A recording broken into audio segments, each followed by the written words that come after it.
Hey everyone, it's Ashley, and today we're going to do the second video in the mini-series on the joy of pickling. Now, this is out of the Joy of Pickling book, which is why I said it like that. But if you didn't see the first video, we did a Chinese fermented daikon radish. Now, this time we are going to do Korean pickled turnips. For this recipe, it's going to be turnips, pickling salt, hot pepper flakes, and I do have some Korean hot pepper flakes, scallions, garlic, and just a tiny bit of sugar. Now, similar to the other recipe, it has a relatively short fermenting time. It is a little longer, 6 to 8 days, but it's not as long as some of those root vegetables making sauerkraut and things like that. So these Korean pickled turnips are also known as brined turnips because you're basically making a brine. That's any liquid that you're pickling in. It's called a brine. So brined turnips. One other thing I wanted to mention about a lot of the recipes in this book is that they make a small amount. So a quart is a very common amount that you'll get out of these recipes, which I really like because it gives you a chance to sample it. It's easy to double, triple, whatever, and make it a lot larger if that's something you want to do, but you don't have to. So if you're liking these videos where I'm going and doing these little fermenting recipes, please make sure to subscribe. You can hit the notification bell if you want to be notified of a new video. And making comments, sharing, all those kinds of things, I greatly appreciate. I will make sure to put this in the description box if you are interested in this one. It has 250 recipes just from all over the world. There really are, this really shows a lot of traditional pickling recipes from different cultures instead of just what we can find here out of like our canning books and things like that. So let's get right into the Korean pickled turnips. All right, I've got my turnips out. These are so fun. And actually, this is a great time of year to use things like this. These root vegetables are in season. The one thing about turnips that I'm actually glad to not see on this, but you will often find in grocery stores, or I guess I have found it maybe off season. I'm actually not even sure if that was why, but these will be completely covered in wax. These are going to be peeled anyway, which is too bad because then that beautiful purple color goes away.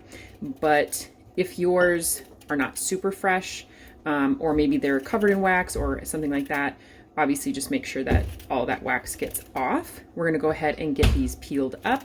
And then they're just going to sit with some salt for a few hours. And then we'll get the rest of everything mixed up and get the fermentation started. I got the turnips all peeled up. They look a lot like those daikon radish from the last fermentation that we did.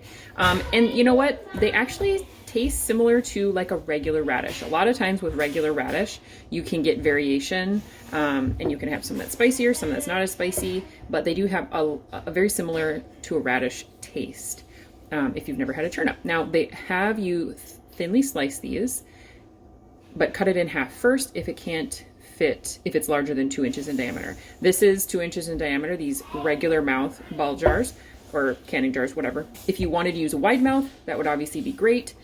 I'm going to use this regular mouth one and cut these in half first. One of the first times I grew turnips, I remember my grandma telling me that when they were kids, they loved to get fresh picked turnips right from the garden and just eat them with salt. That was just like such a treat to have those fresh turnips like that.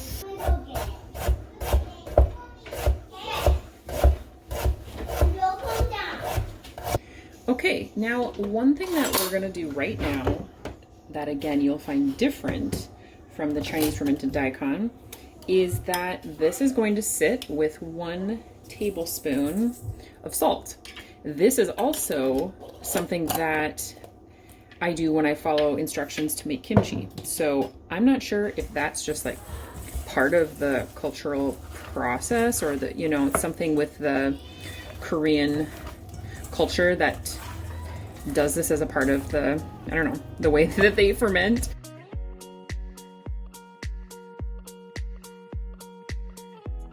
I'm gonna cover them so nothing gets in there, and we'll be back in about 3 hours.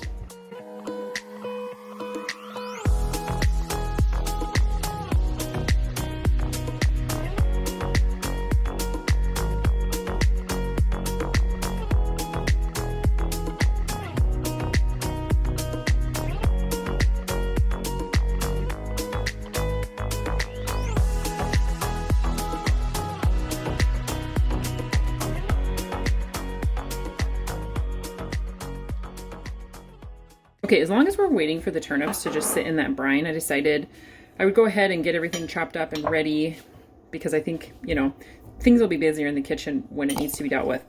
1 to 2 tablespoons of hot pepper flakes, and I am using Korean red pepper flakes.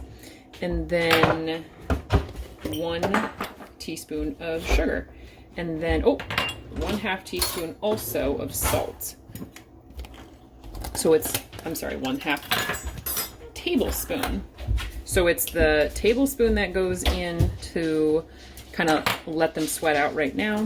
And then 1/2 tablespoon goes in when it gets put in the jar. So we got everything sitting here. I'm just gonna cover it with this plate and then it'll be ready to go. Hey guys, I wanted to interrupt our video really quick to tell you about something I've been working on for you. If you go to the link in the description, it's my citystead.com website.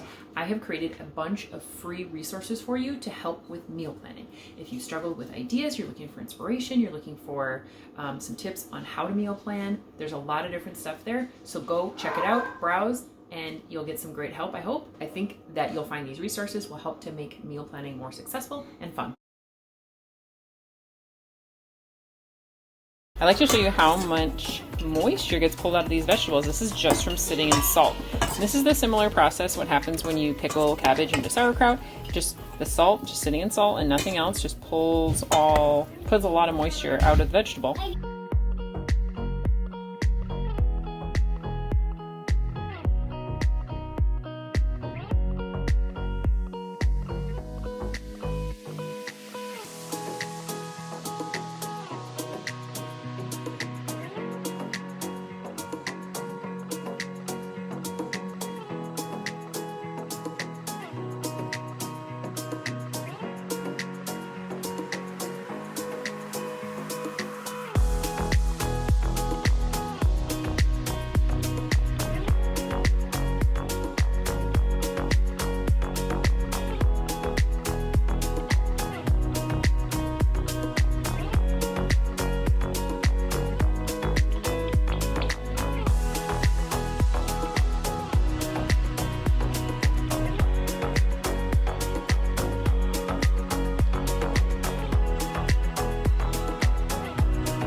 This is day 3 of fermentation. The bubbles we see coming up when the vegetables get pushed down, that is a good sign. That tells us fermentation is taking place. We are still looking for a lot more activity and for the brine to become more cloudy. So this is day 6. You can see that the liquid has clouded up a bit and there are a lot more bubbles even around the edge before I get my spoon in there, and that's all good stuff. I think I will let this go 1 to 2 more days before tasting. As we can see now on day 8, there are so many more bubbles coming up when I get in there. I'd say these turnips are done.